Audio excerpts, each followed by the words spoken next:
Hey there, my name is Archronos, and welcome to my tutorial on surveying and planetary traits in Starfield.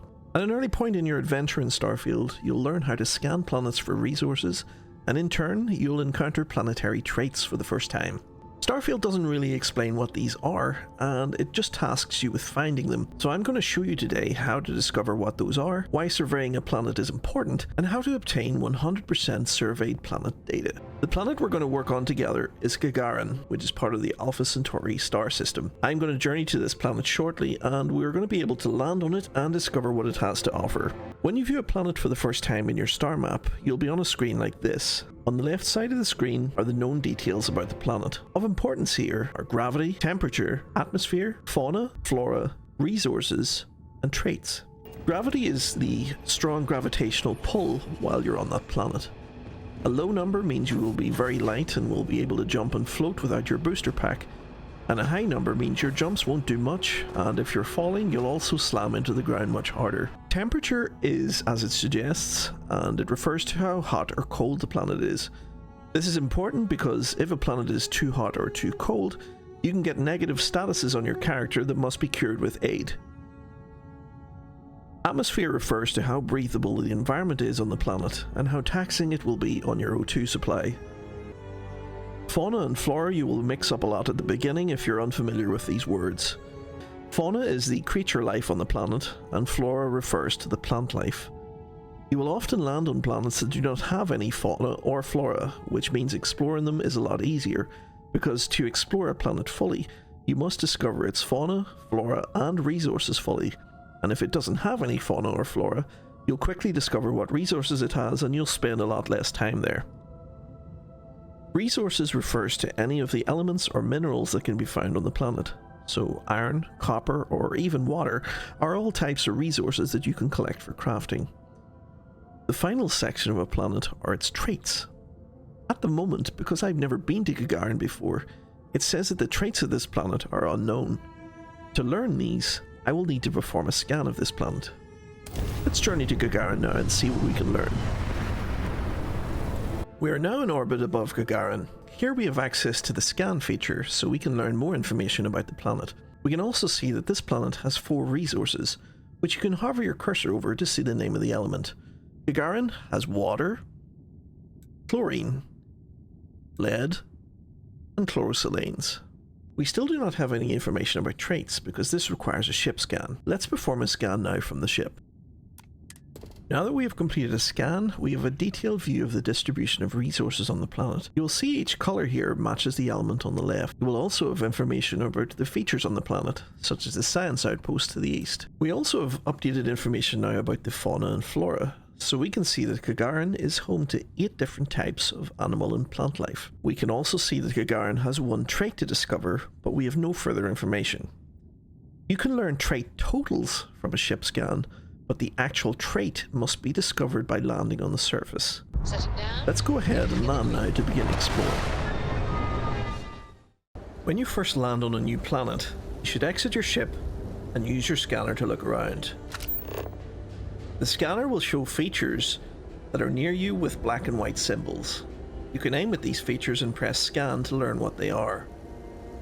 Here we can see that there are 5 features around me, which are an occupied cave, and 4 unknown features. Traits can only be found on specific types of features, so let's go ahead and scan these 5 features to learn more about them.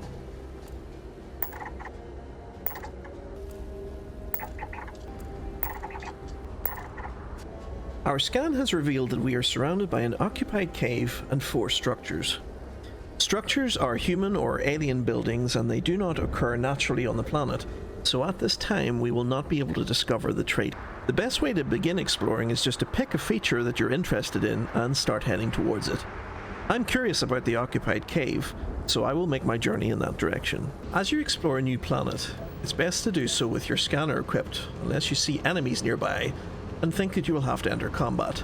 The data about the planet is shown on the scanner, where you will see the required amounts of fauna, flora, and resources to be discovered. The orb at the bottom is the unknown trait. Here we can see a canyon below me, with a coloured floor, which means there are strong amounts of a resource there, in this case lead. Although your scanner knows what this is, It's important to add this information to your planet data by pressing scan while targeting it.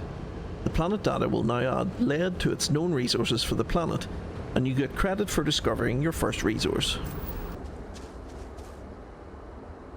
As you continue to explore, you will discover flora or plant life, which is highlighted to you in a bright blue outline. This is a flora you have either not seen before, or you still require more data on it. Move closer to the unknown flora, and you'll eventually get close enough to be able to scan it. Note that for flora and fauna, you do not get immediate data credit for the planet survey, because flora and fauna usually require multiple scans of different examples of the same flora and fauna before they will become a known species, and it is only at that point that you will get credit. Your radar is also a great way of finding hostile fauna, as they will appear to you as red markers to show you that enemies are nearby. In this case, I can see an airborne creature near me. As you cannot fly, Starfield is usually quite forgiving for the range it will require you to be in before you can scan, but for land-based creatures it will require you to be much closer. When you see a creature or resource that appears solid green to you in the scanner, this is something that you already have full scan data on, and you do not need to scan any further examples. In this case, we can see a known resource on the left, and an unknown fauna on the right, so I will need to scan the fauna to add its information to my planet data. Sound can also be very important when exploring a planet. You'll hear a rustling sound near me, which reveals a small creature I probably wouldn't have seen while scanning around at head height. If, like me, you have the opportunity to visit a cave system, you should do it, as you can usually mine several resources, and you can often discover others that you haven't yet managed to find on the surface, which helps immensely with exploration. Another feature you may encounter is a dung or rock pile. This may look like a resource that you can scan, it's still got the same blue outline, but you won't be able to scan this, and if you move close enough to it, you'll see that it opens up a loot table where you can actually take items from it. Once you have scanned the required amount of a particular characteristic of your current planet, it will turn green, which means you have collected all of the data you need for that item and you do not require more. Scanning beyond this point will yield no further new information. Eventually, while exploring, you're going to discover enough of a characteristic of your planet to encounter the message "Biome complete," but you may not have the required total of that characteristic yet, which can be confusing. First, let's look at the star map. Biomes are, as we mentioned previously, the terrain that you would expect to find in that area of the planet. So rocky desert, for example, will generally indicate that you're going to visit a sandy area with a lot of stones in it. The percentage shown after the name of the biome shows how much exploration can still be made there. You need to find a biome that has less than 100%, or you will not make discoveries there. We can also click around on different areas of the map and view the biomes of that area. The biome shows what kind of area it is, so for example, rocky desert, wetlands, or swamp. Here you can also see the percentage that remains to be discovered in that area, so that could be fauna, flora, or resources. If you look at the rocky desert area, this is 100%, which means there's no reason to actually visit that area. In your new biome, it's once again time to scan the new features.